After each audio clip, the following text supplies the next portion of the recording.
নমস্কার বন্ধুরা, ঝুমাস কিচেনে আপনাদেরকে স্বাগত। আজকে আমার রেসিপি আম মুসুরি। গ্রীষ্মের দিনে যখন কিছু খেতে ইচ্ছে করে না, তখন একদিন এই রেসিপিটা বানাবেন, দেখবেন প্রতিদিন খেতে ইচ্ছে করবে। দেখুন আমি কিভাবে বানাচ্ছি। নিচে এখানে আমি এক বাটি থেকে একটু কম মসুর ডাল, আর নিচে একটা কাঁচা আমটাকে ধুয়ে ছুলে লম্বা লম্বা করে কেটে নেব।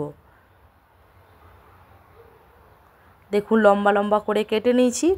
এবার ডালটাকেও খুব ভালো করে কচলে কয়েকবার জল পাল্টে ধুয়ে নেব। এবার গ্যাসে একটা কড়াই বসিয়ে দিয়েছি। কড়াই নিয়েছি বেশ কিছুটা পরিমাণে জলটা গরম হয়ে আসলে ধুয়ে রাখা ডালটা দিয়ে দেব।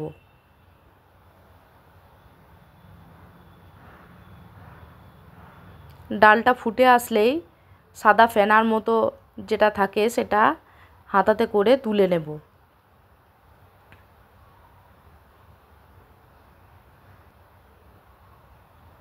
পুরোটাই তোলা হয়ে গেছে। দেখুন কতটা ফেনার মতো বেরিয়েছে। এরপর দিয়ে দেবো স্বাদ অনুযায়ী লবণ, নিয়ে 5-6 মিনিটের জন্য ডালটা লো ফ্লেমে ঢাকা দিয়ে সেদ্ধ করব। 6 মিনিট পর দেখুন জলটা অনেকটা মরে গেছে, আর ডালটাও সেদ্ধ হয়ে গেছে, কিন্তু খুব একটা গলে যায়নি। এরকমই প্রয়োজন। এবার ডালটাকে একটা পাত্রে ঢেলে নেব, আর কড়াই দিয়ে দেবো 1 টেবিল চামচ মতো সরষের তেল। তেলটা গরম হয়ে আসলে দিয়ে দেবো কেটে রাখা আমগুলো খুব ভালো করে নাড়িয়ে নেব। এরপর দিয়ে দেবো খুব সামান্য একটু লবণ। আগেও লবণের ব্যবহার করেছি, তাই সেই অনুযায়ী লবণটা দিতে হবে। একটু দেব যাতে আমটা অনেকটা নরম হয়ে যায়, তাই। এবার 2 মিনিটের জন্য ঢাকা দিয়ে দেব।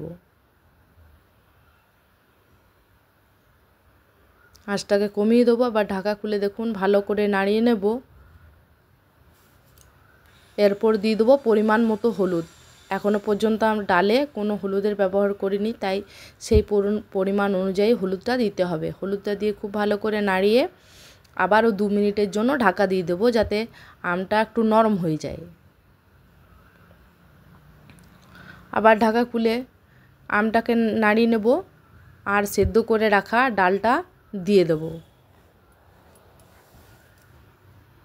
আর দিয়ে দেবো একটু জল দিয়ে খুব ভালো করে নাড়িয়ে নেব।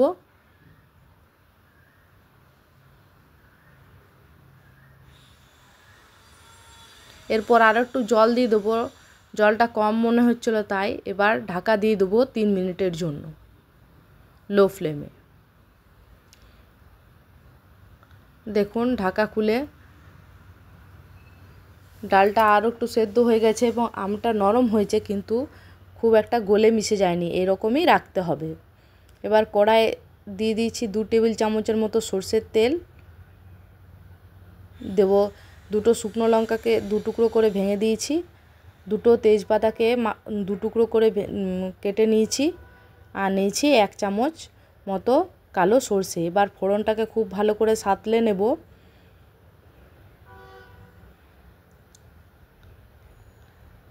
সাঁতলে এবার ডালটাকে দিয়ে দেবো।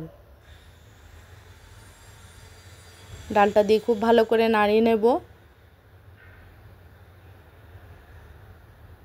আর দিয়ে দেবো 1 চামচ মতো চিনিটা আপনারা আপনাদের প্রয়োজন মতো দেবেন। আমটা অনেক সময় টক থাকলে আর একটু লাগতে পারে, সেই অনুযায়ী আপনারা দেবেন।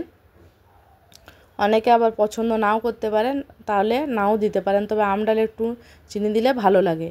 তৈরি হয়ে গেল আজকে রেসিপি আম মুসুরি। আপনারা বাড়িতে এইভাবে বানিয়ে দেখবেন।